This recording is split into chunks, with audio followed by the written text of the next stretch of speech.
All right, everyone, welcome to the October Agency Online Exchange. We are going to be talking about food dating best practices. And joining us for that discussion, we have Adam Lee, who is the Midwest Regional Co-op Coordinator for Second Harvest Heartland. Formerly, he was in our Quality Control Department. And so he has quite a bit of expertise. And we're also going to hear from the food rescue team talking a little bit about donor expectations for food dating and donations.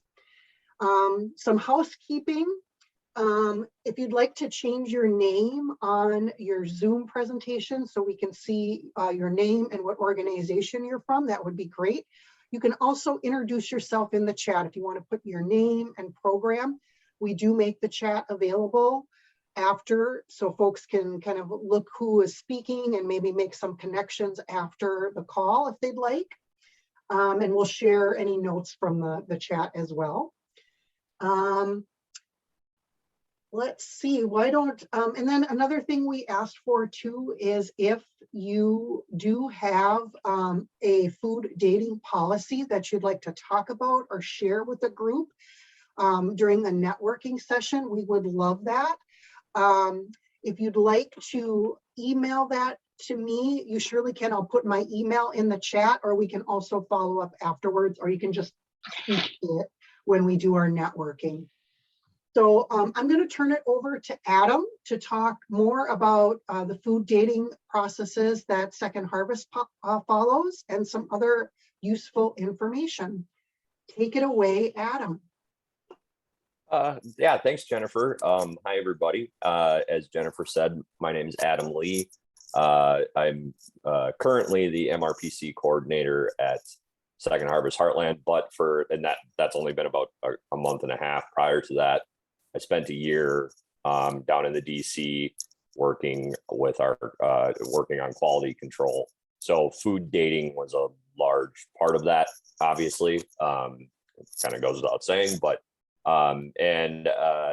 so just over the experience that we've had down in our Brooklyn Park warehouse over the past year and really evaluating different methods of quality date checking fell into that realm.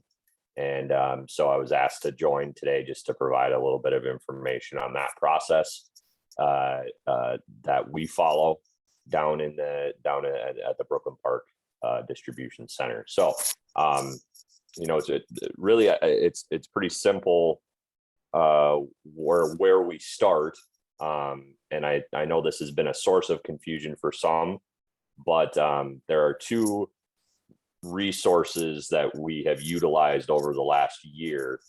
For starters, it was the Food Keeper brochure, which was a USDA document. Many of you have seen that. Many of you have questioned that. And to be completely honest, we did as well throughout the last year. We then switched to the Food Keepers app, which I have up on my phone, not the website, the actual app that you can download on your phone, that provides a much broader guideline for food dating in our world. It's not exact, it's not always super detailed, but the intent of the Food Keepers app is to provide guidelines for us in our position and you in your position to make educated decisions on that. So again, yeah, Jennifer just posted the food safety. Was that the Food Keeper app or the website that you just posted there, Jennifer?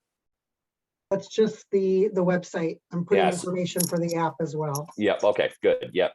I would personally, I would go with the app more often than the website, because the website doesn't have a very good search function, in which the app seems to, and that's the source that the USDA is actually updating. They no longer use the Food Keeper brochure, but they are updating that.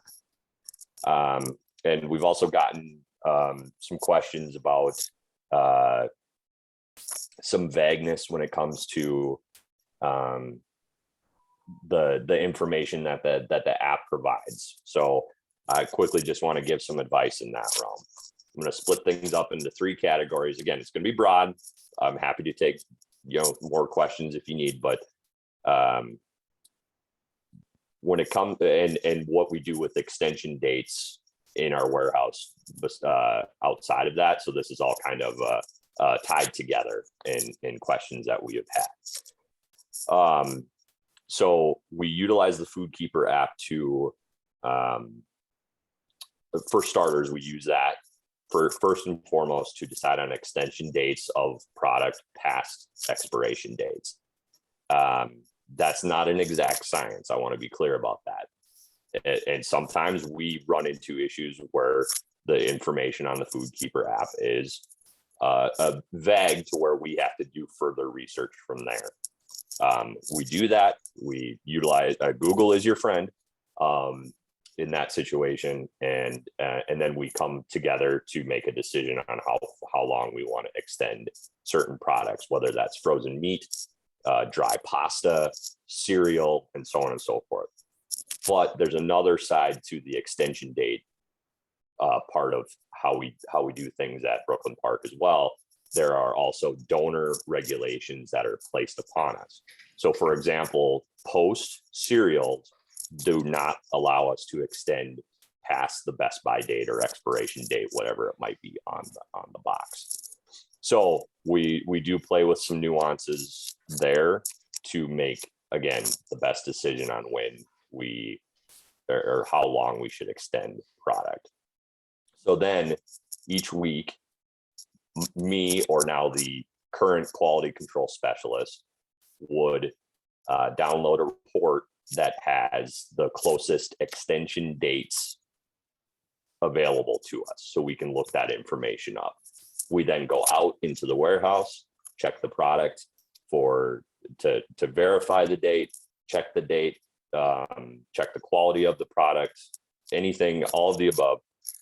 And then we make an informed decision on whether or not we can extend it further based on Food Keeper advice, or do we need to waste it? Most of the time, if we've reached the end of that extension period, I would say 99% of the time, we decide to waste it, and that therefore it doesn't go out to any agencies whatsoever. So that's just kind of just a quick run through of that process. So and then I'll want to circle back to just general advice about the 3. I'm going to split it up into 3 zones of product: dry, refrigerated, mostly dairy. I'll leave produce out of it because produce is a completely different animal, and frozen product. Really, if you're considering any kind of extension of product past its best by date. Oh, I'm sorry. My mic was rubbing against my jacket, creating feedback. Hopefully that's better. So if you're considering extending product at all, dry stuff is generally very safe, very easy to do, and there's not a lot of guesswork there. And the Food Keeper app is a good guide for that. Same with frozen.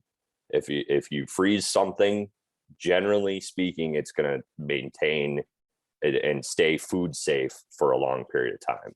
It's when you run into the refrigerated dairy, mostly, that you want to stick as close to the best by dates as possible. And hopefully that helps clear it up. So for example, milk, we, as many know, we get in donated milk, but also purchased milk. The purchased milk, we have a 7 days before best by date, and then we evaluate it just to see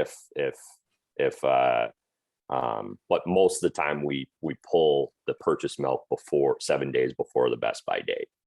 Donated milk, we run up until the best by date. So there's a little bit of a difference there. So those are some of the decisions that we play with on a regular basis. But then stuff like yogurt that's been donated, we'll run that right up to the best by date. Eggs are a different animal as well.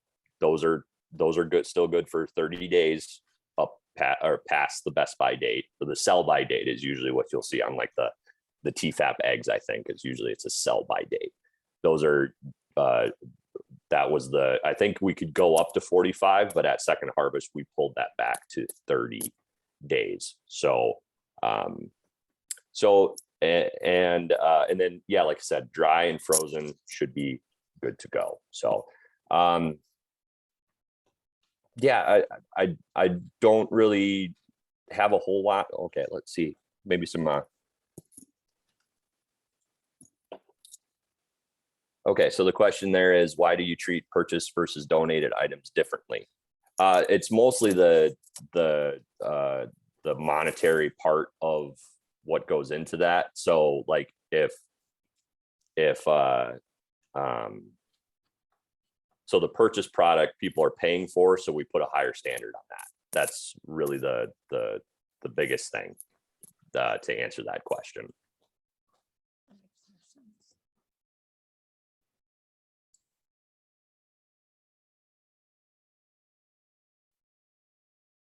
Any other questions?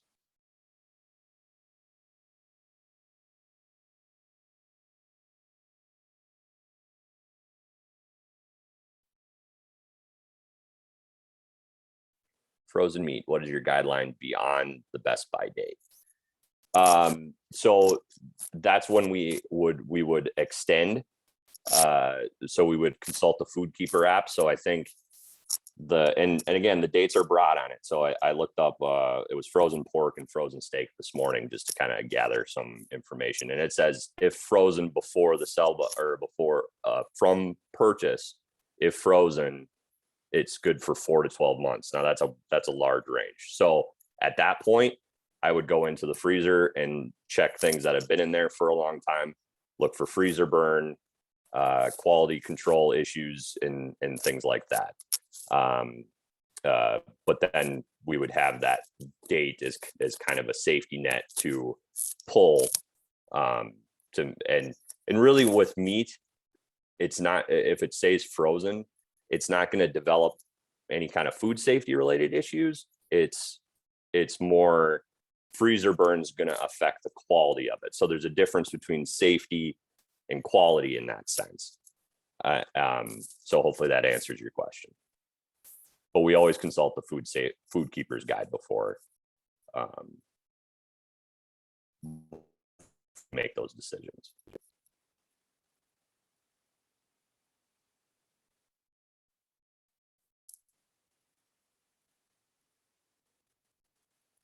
So Lisa's question here. So for frozen items, it's more of a quality concern and not that the frozen meat would spoil. Yes, you're absolutely right, Lisa. That's a great way to word that.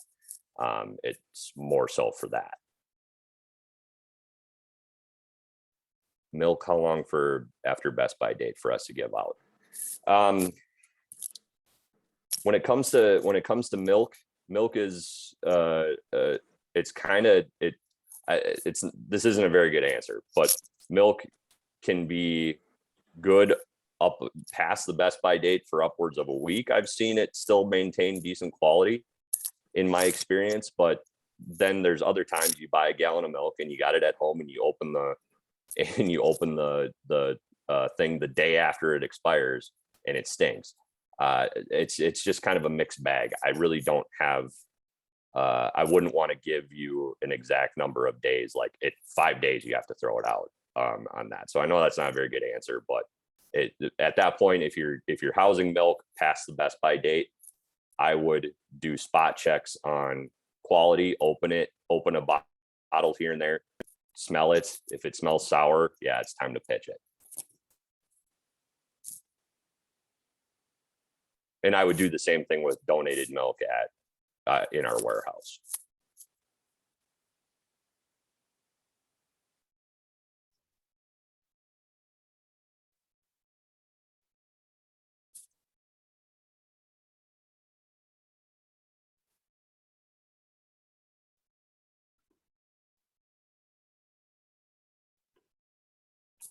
I think Mary's making a point about sometimes the dates. If something is really past date, clients may feel like they're getting, not very high quality or rejects or things like that. So that's definitely a part of food dating. Mm-hmm. Is also a bit of a science, community by community and program by program. Mm-hmm. And I think what's important to note is people have different thresholds for food dating. Some people are really ooged out by something that is an hour past expiration date or best by date, where others are more comfortable with it. So Mm-hmm. acknowledging that and realizing that the folks you're serving also have those feelings, that's something to think about in your policies and in the way that you handle food dating. Good point, Mary.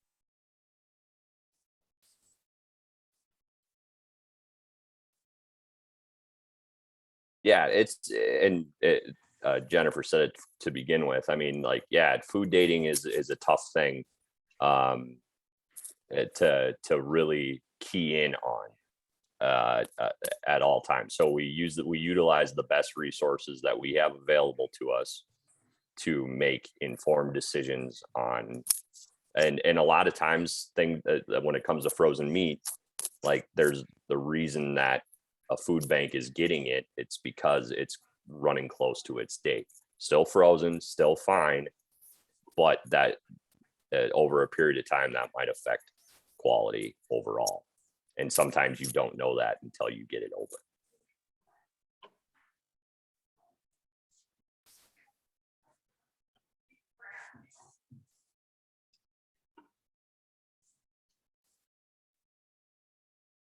Adam, I think you've mentioned these throughout your presentation, but can you maybe just kind of go through a brief checklist of some things people can do when they have dating questions about various products? Sure. So, like, from a process perspective, does that what you mean? Like, if they have a warehouse full or a cooler full of close to expired product, what I would do in that situation? Yes. Okay. So what I do in that situation is an awful lot of spot checking. So from the perspective of, like I said, from milk, it's opening up a couple of packages to look at it. Deli meat's the same thing. Like, we had some turkey bologna recently that I was helping our new quality control guy assess. And we had opened up several cases that were close to date, and we actually found some mold in them, and they weren't even past expiration yet. So spot checking is probably your best defense against divvying out bad quality product. We carry a lot, and the quality checks that we do are done by just one guy, me, and now my successor. And so it's very high level, tops of pallets checking, but there's someone there that's managing that aspect. So spot checks are your best bet. Date tracking is also a big thing. So, like, creating some kind of spreadsheet or list to help keep track of where you're at with your dating. Keep up with that. Do date checking throughout your facility, whether it be daily, weekly, whatever you have the availability to do. We have a procedure in place that would be like, okay, I know that this pallet of milk is in this location in the warehouse, and it is getting close to the 7-day mark on purchase product. Well, then I would note that, so we can either move it quick or waste it if we end up having to waste it. So yeah, just daily management really is the biggest thing you can do.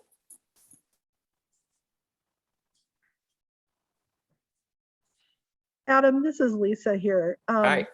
To Mary's comment about ordering one of the miscellaneous frozen pallets from our warehouse and then finding that there were frozen meats that had sell-by dates going back to 2020. Was that likely to have been the donor put that product on it, even though we received it in more recently than that? Or is Yeah, it most possible likely that we had just had the miscellaneous pallet for a long time? With the miscellaneous pallets, I assume we're talking like the 2077s, or are we talking like the repack stuff that goes through the volunteer center? What Mary is describing, it's in the chat. She said it was Okay. the free frozen pallets. Okay. I assume that's the miscellaneous. Yeah, there's a lot of different frozen codes of what we use in those. So without seeing the pallet, I wouldn't be able to pinpoint. But most likely, okay, probably okay. Thanks, Allie. Yeah, probably what that was is that just comes to us straight as is from the donor, and then so that's like a whole miscellaneous pile of stuff that comes straight from a warehouse, or Genio gives us those a lot. And again, the guys receiving those, doing an inspection or doing a top level, inspection, we're not breaking down those entire pallets to get down in deep to check for that stuff. So there's a certain level of, for lack of a better term, trust that they're sending us. We just don't have the capabilities to really break down all those pallets. They're heavy, they're big pallets, and so we check the top stuff to try to see what is on them, check dates, stuff like that, check temp's always a big deal when you're dealing with frozen stuff. So does that answer your question?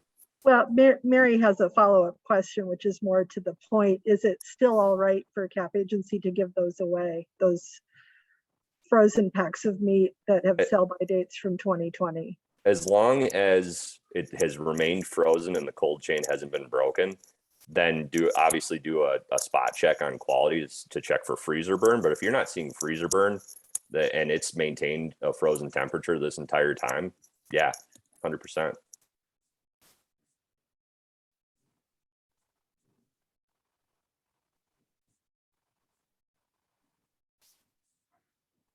Any other questions for Adam?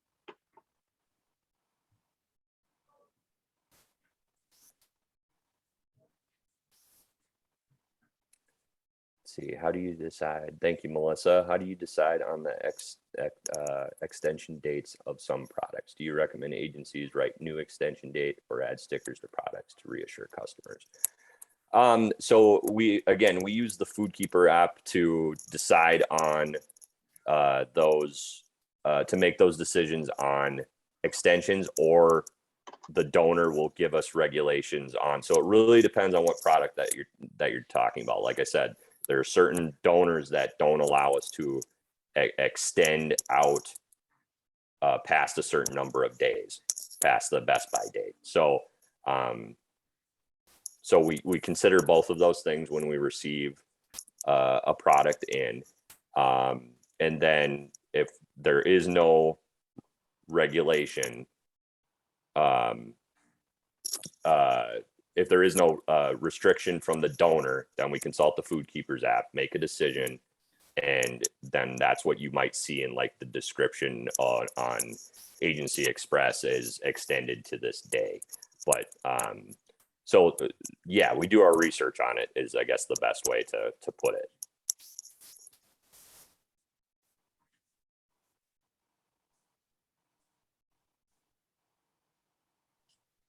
I thought TFAP eggs displayed impact the pack by date, not the use by date.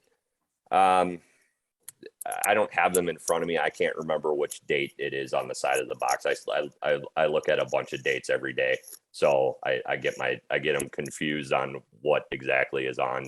So someone would have to verify that, but it is the 30-day rule past whatever date is on that box. Actually, I think the TFAP eggs have 2 dates on them now that I think about it. they might have the packed on and the sell by or best by date. There's a green sticker on the outside of the boxes. I know which one it is. I just can't remember exactly what's on it off the top of my head. So.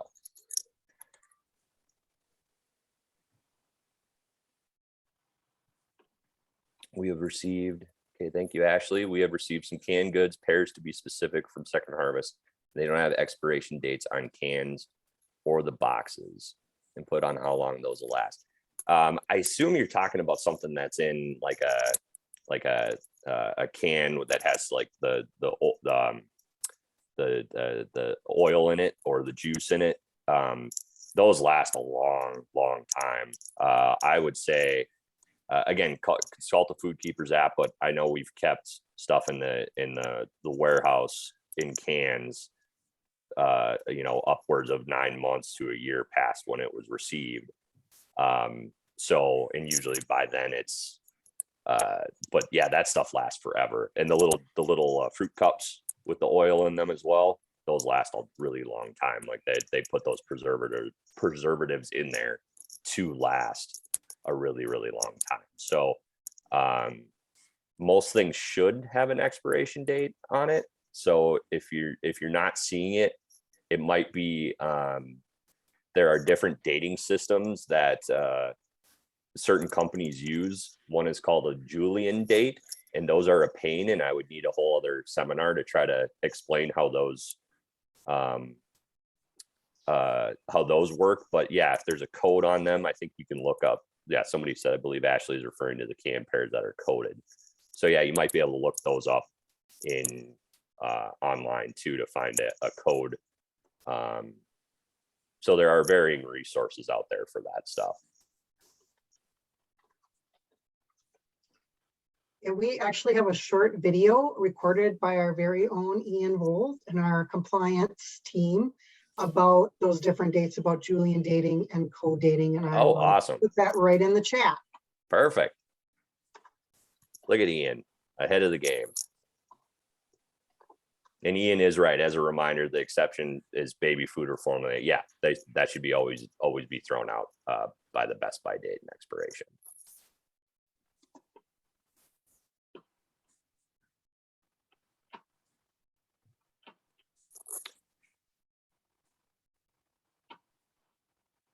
Any other questions?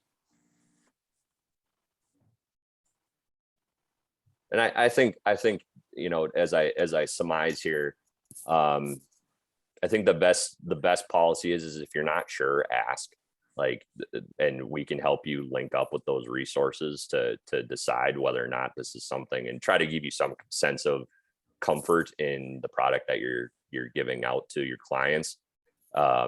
That we have those resources available to us, and there are people in place to assist you. So connect with agency services on that, and that will get forwarded on to the quality control specialist, and which was me and now someone else, and go from there. Okay.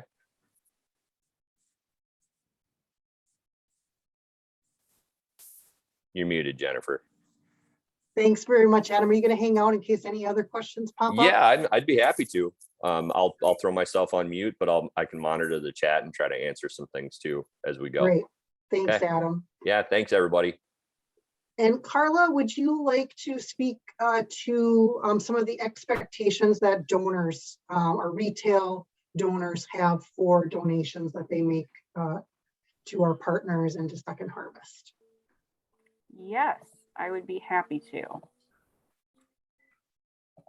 Well, hi, everybody. Nice to be here today. Are you hearing me all right, Jennifer? Okay, cool. Yeah,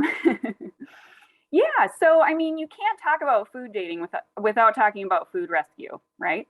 Our program is based on product that is often very close to date or beyond date. So we thought it would be helpful just to give some context about where do our donor guidelines come from? Because we are providing guidance to donors that sometimes sounds a little different than what we would talk about or how we would talk about the food dating with agency partners.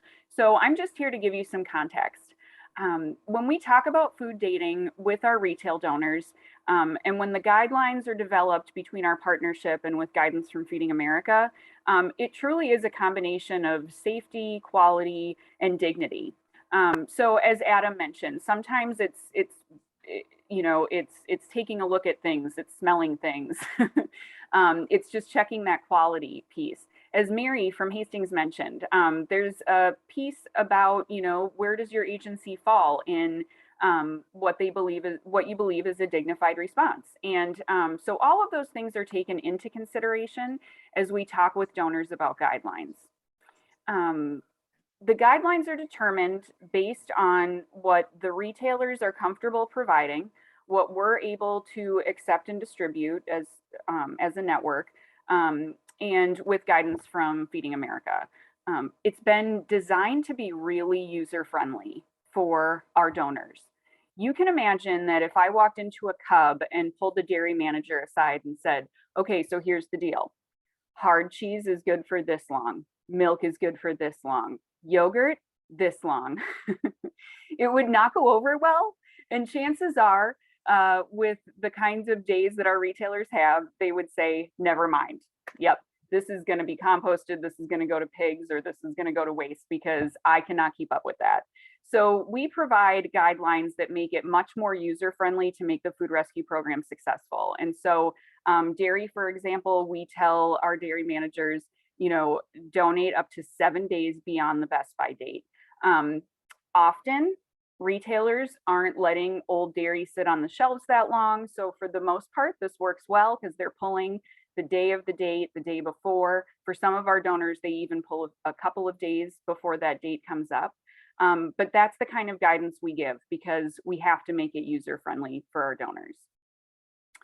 When you receive food rescue, for those of you that do, you know very well that you're getting stuff that's close to date, produce that's got a couple days hanging on it. But sometimes you do get things that we would not consider edible anymore. And that is just the nature of the program because, it could be something like the collection schedule. If you're going Monday, Wednesday, Friday, something might turn that the produce staff put in their box between the time you last collected till the time you next collect. Sometimes it's human error, or it might be retail staff that are new and are trying to understand what's donatable and what's not. So hang in there with us. There's always a small portion of waste to be expected, but if you're finding that there's more waste than should be expected, please connect with the food rescue team so that we can support the donor in better donating habits and make sure that you're not getting stuck with more waste than is fair. As Adam said, when in doubt, check the food keeper. There are times where, like I said, dairy is a great example. We tell dairy that, donate up to 7 days beyond the date on the package, but we know that there's some dairy that's good for weeks beyond the date on the package. And so, if you get a few cases of butter, go ahead, tap into your food keeper and see how long you can hang on to that for. Lastly, the food rescue team is here to make sure that donors are donating, say that several times fast, donors are donating appropriately, and that you all are getting product that you are then safely transporting, handling, and distributing. And all of that is connected to what you've probably all heard of, the Good Samaritan Law. What's key to the Good Samaritan Act and keeping us all protected by putting this food out into the community is that we are all acting in good faith. And so the way that we're ensuring that is by upholding the donors in their donating habits and making sure that they're up to the expectations and following guidelines. And it's to make sure that we're supporting you in distributing that food appropriately. So that's a huge piece to food rescue and making sure that we're dotting all our I's, crossing all our T's, and acting in good faith. So at this point, I would welcome questions. I am here. Jean Jagodzinski, our food rescue programs manager, is with us to also help field questions. So if there's anything, feel free to toss it out there. Oh, I'm seeing something here. Karla, do you know of other Walmarts that have not been donating produce any longer. We have not received any produce for 2 months from our Walmart as of now.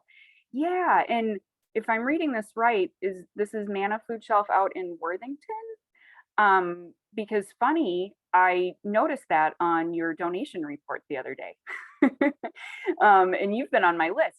Yes, Walmart has been struggling. We've seen a trend, and not just in produce, but sometimes in other departments. What we're hearing from some of our retailers is that there is an absolute struggle of getting in inventory right now. With the supply chain has been really tough, and so that has been part of a decrease in donations. So yes, I would say your Walmart's trending the way others are, but I would question, I mean, I would hope you'd be getting some produce. So I will follow up on that.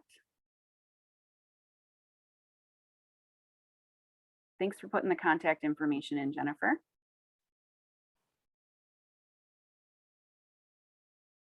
Any other questions for Karla about food rescue for your retail donors? Mm-hmm.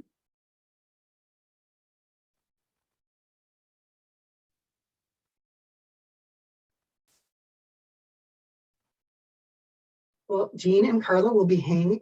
Yeah.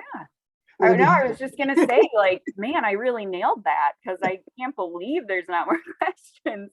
But yes, we will just hang on as the call continues and let us know if anything comes up. All right, thank you. Mm-hmm. All right, I'd like to turn it over to partners now. Does anyone have any food policy, food dating policy practices that they'd like to share, or best practices they feel are really important around things related to food dating?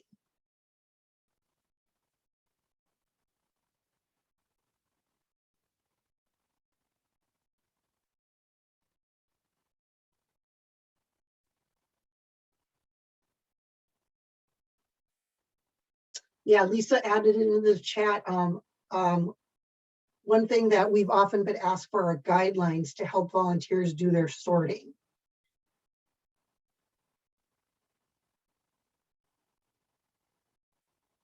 And I want to mention Melissa Brooks did share a great resource with me, so I'll be sure to share that after the call when we share out information. And I don't want to put you on the spot, Melissa, but if you did want to talk a little bit about that guide you have, we would love to hear about it.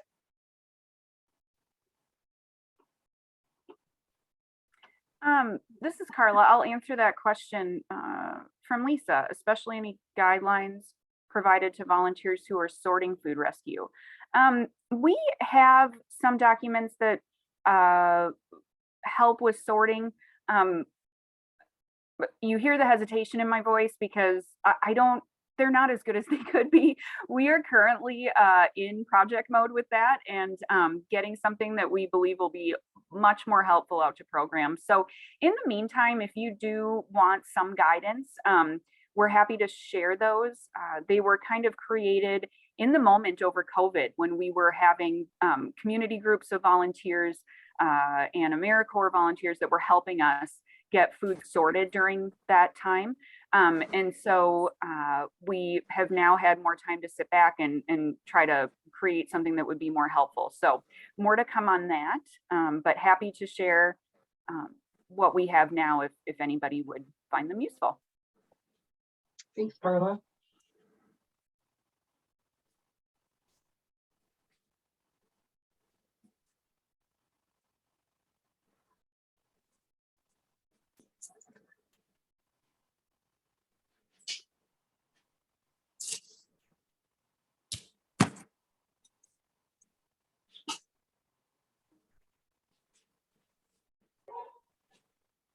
Yeah, I'm just really curious whether any of the food shelf representatives here who are here today, whether you've developed any standard practices or any posters or any written guidelines for your volunteers who are doing that work, just to help them. Because I know you know, the culture of every food shelf is going to be a little bit different. So I'm just curious to hear how some folks are handling that at their food shelf.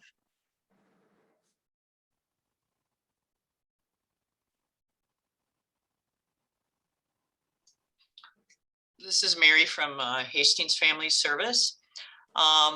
Yeah, that's kind of a struggle with volunteers. Everybody has different quality boundaries and parameters.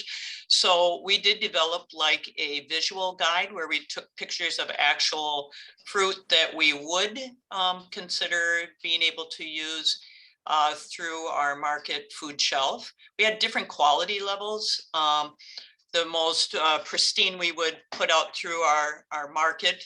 Then we had some that weren't quite to that level of quality that we wanted to do through that means. So then we would have a free shelf in our reception area where people come in for different services that we provide. And then if it is something that's got maybe a day that's still edible and good, but not, again, the quality we want in market or in the reception area, then we would use our public store. And then after that, it would probably potentially go into our organics. So we had kind of different tiers that we do. And also we collect from Coborn's. So then we also did a listing by date. If it is 2 days, if it's 3 to 4 days, if it's 5 to 6, depending on what the product is and the quality. It isn't just, as we all know, it isn't just the date. You gotta, like lettuce, you gotta flip it over, see what it looks like if it's a, you know, like a salad or something that you're getting from the deli. But that seemed to help guide volunteers, but especially the visual. Then they could look at the book and go, oh, okay, so if something has a cut in it and it's all bruised and therefore it can have bacteria, no, we're not going to do that. You know, those kinds of things. So that's kind of what we hit on. And then actually it's just wonderful if you have the same volunteer that's going to be sorting, because it is kind of a help if you do it for a while. When they're first trained in, it's a lot of one-on-one. Just kind of doing that kind of stuff. So that's kind of what we have tried to do. But as we all know, it is really a beast to make sure that because again, individuals vary so much. But that's kind of how we'd help put some framework and parameters around that. Thanks, Mary. That's great. Anyone else doing something similar to Mary or different to help guide volunteers? Hey, this is Joe from Delano. And like Mary, we use a free shelf where things may be past the date, but are still okay and probably could be left on our shelves. But we put them in a separate area so that people know that the date, they know that the date that's past date. And then people can choose to take it themselves if they want it, but it's not part of our regular stock. And we found that really helpful to our volunteers because then they don't have to quite be so worried about the decision that they're making. And if there's something that, you know, then we can look at kind of both the free shelf or the expired shelf and the other shelves routinely too, to cull things out of there as we need to move them around.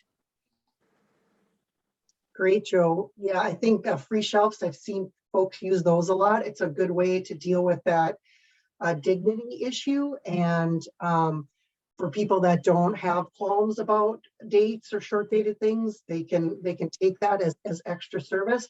And I never thought about it as being helpful to volunteers too, because as we all know, it's really hard for any of us in the food assistance world to throw away food.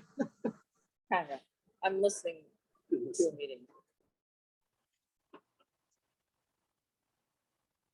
Does anyone else have anything to add? Or questions they have for your peers? I guess I have a question. I'm resonating a lot with what I heard Joe and Mary say, and I came in a little late, so I'm sorry if I missed something at the beginning.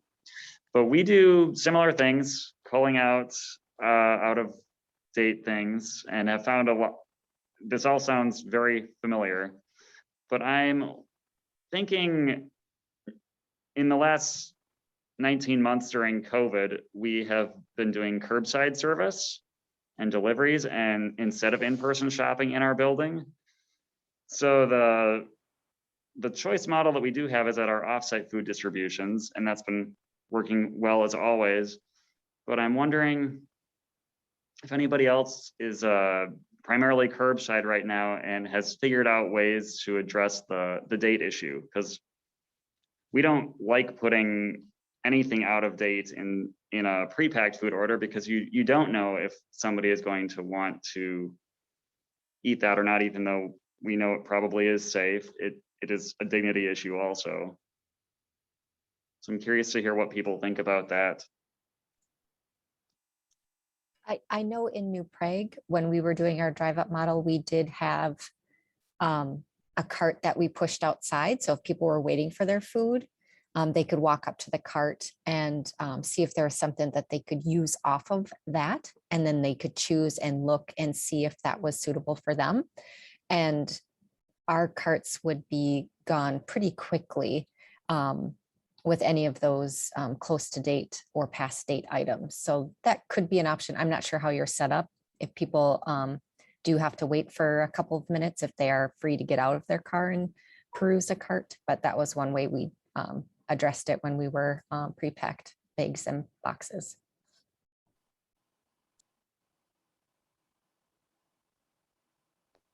Thank you. Yeah, this is Mary. We also, had things out on the rack that people could then select if they would, or take if they would like. Another thing, and I don't know that this is something that we did, I'll just say that, is we had what we called an extra bag. And then we put in a little note that said, these are items that are, maybe it said like three months past the date. Still good and edible. And then it was that way. It isn't, Scott, exactly what you're thinking, where somebody can choose, because there isn't a choice involved in that. But it was things like Little Debbie's and stuff like that, so that people knew we were being mindful that they were out of a stamp, out of date, but yet just a little note that these are some extra things. And then we would give that as an extra bag, and in addition to what the the pre-packed food order would have been consisted of. Because it was a trick to kind of move those items when you don't have the opportunity for people to choose like normally when they're inside the building. And now that we have our store open, I utilize that area as well, because there is public coming in. And now we have our reception limitedly open. So it's been really nice to have those back. Hi, I'm at Manor Market at Fridley Covenant Church, and we still have drive-through. And in order to respect people's choices and things, they don't get to choose whether they have carrots or broccoli, but there are things we don't put in the boxes every week, like eggplant and star fruit and things like that, because trying to be equal, then if eggplant is the only thing you get and you don't eat it, don't know how to fix it, it's very frustrating. So we have what's called third harvest, and this is outdoors, and the people drive past that actually before they get their box, just because of the limitations in our driveway. But there they are offered those kinds of things, and big bags of kale that you might be disappointed in if you don't eat kale at your house. So people are offered those things on top of whatever they get. The same with milk that's close to the date and things like that. And boy, that disappears really fast. So also I order cabbage to hand out, but the heads of cabbage are sometimes so large that if you were a single person or even two people, you would be eating that for a month. They're so big. So that's also something we offer outside, and just try to respect people as much as we can. This is so difficult to just put things in a box. Thank you. Thanks, Kate. A small farmer told me at a farmer's market that some people like those great big cabbages because they make making cabbage rolls easier. So I was intrigued by that. Any other curbside advice?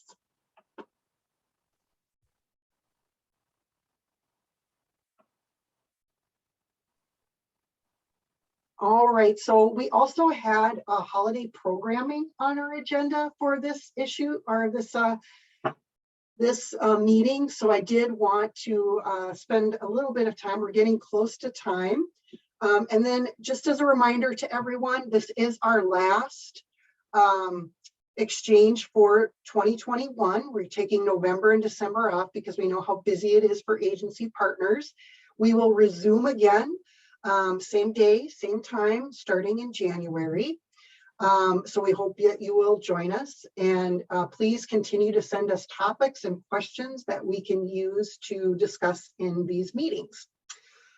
So back to holiday programming. Does anyone want to share what any new holiday programming that they're doing, any changes they've made, maybe due to COVID or just because of trends they've seen with normal holiday programming that you've done in the past? Or if you have any questions for the group. So this is really for you guys to do a little networking around holiday programming. So please feel free to make it your own. Hi, I'm Michelle from the Friends of Need Food Shelf, and we've been doing a holiday program for over 30 years. So right in the past for Thanksgiving, we would have an assembly, and we would get all the food from Cub. The National Guard would transport it over to the American Legion. We would have the public come in, we would assemble it all and give it all out within about 2 hours. Because of COVID, we don't want everybody grouped together like that. We don't want people waiting in lines. So the last 2 years, we have given them a certificate, a gift certificate from Cub that we created, and that allows them to get their turkey or any other meat. And that way, if it's a single elderly lady, she may want to get 3 chickens and spread it out, and a pie, and they can get it fresh or frozen. So we just worked it out with the manager of our local Cub store, and they've been very, very helpful. We have flyers that have been going out to our clients over the last month and a half, just telling them what weeks to come in. And it's the 2 weeks leading up to Thanksgiving week. And we will give them the voucher during those 2 weeks, and then they can redeem it at Cub. Plus, then during their regular shopping here at the food shelf, we've ordered a bunch of extra stuff like the box stuffing, the cranberries, extra green beans, bags of potatoes, all those kind of things. So they'll get that in their regular shopping. For Christmas, the last 2 years, because of COVID, rather than having the public purchasing for individual kids and shopping for them, and then having everybody line up to come in and get all their stuff at the armory, we have been mailing out gift cards. So we asked the public and our churches that always supported us if they would just give us $35 gift cards to Walmart or Target, which are the 2 main stores in our area. And then we would mail them out to our clients, and they sign up by phone. So we've changed the last 2 years, and frankly, it's worked so well, we may continue it even after COVID.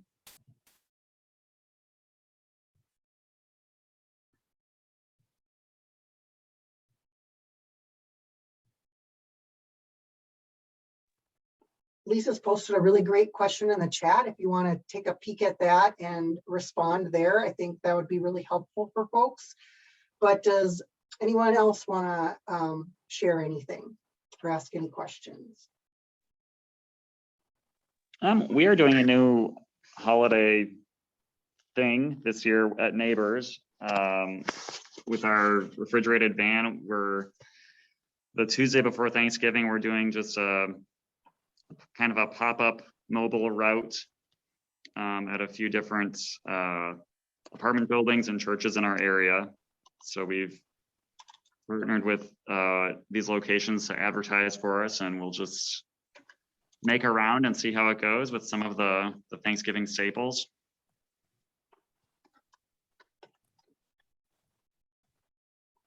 Thanks, Scott.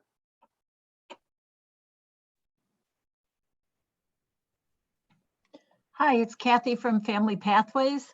I always love the holiday time and giving out the food, but it really became a heartache, you know, trying to store 100 turkeys at the food shelf and that. So the last 2 years, we went to getting all the dry goods through Second Harvest and, you know, some of our area partners or churches, and we've gone to giving the meat a $20 gift card to the local grocery store, and people can, as Michelle said, go purchase their meat, get whatever they want. We're sure they're gonna have money left over to get some rolls, which was another problem, to not squish when you were trying to bag everything up. So that has worked wonderfully for us, and how we're going to store all this meat and pray for really cold temperatures so they don't unthaw too fast. So it's really helped going to gift cards for the meat.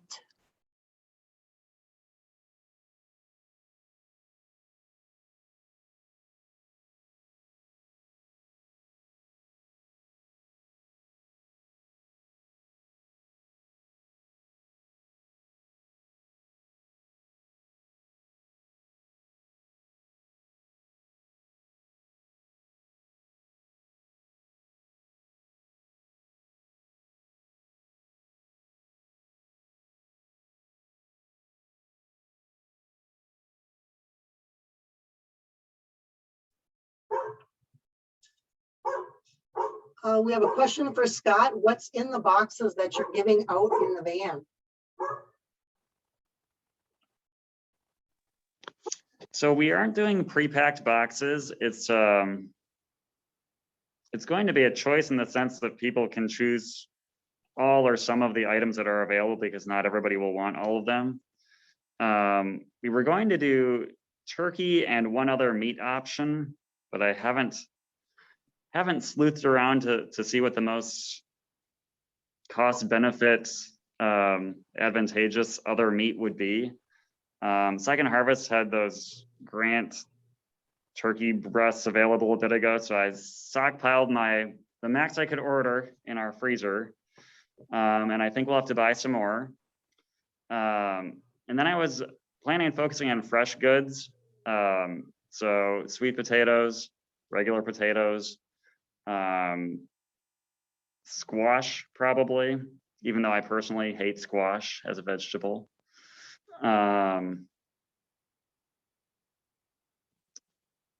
And possibly stuffing or cranberries or some of those items. It's not necessarily everything that a person might serve on Thanksgiving, but hopefully enough to really provide a boost for people.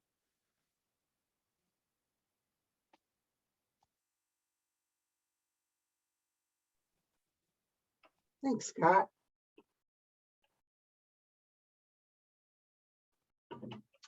All right, we have less than a minute left. Any other thoughts anyone wants to share? Any questions?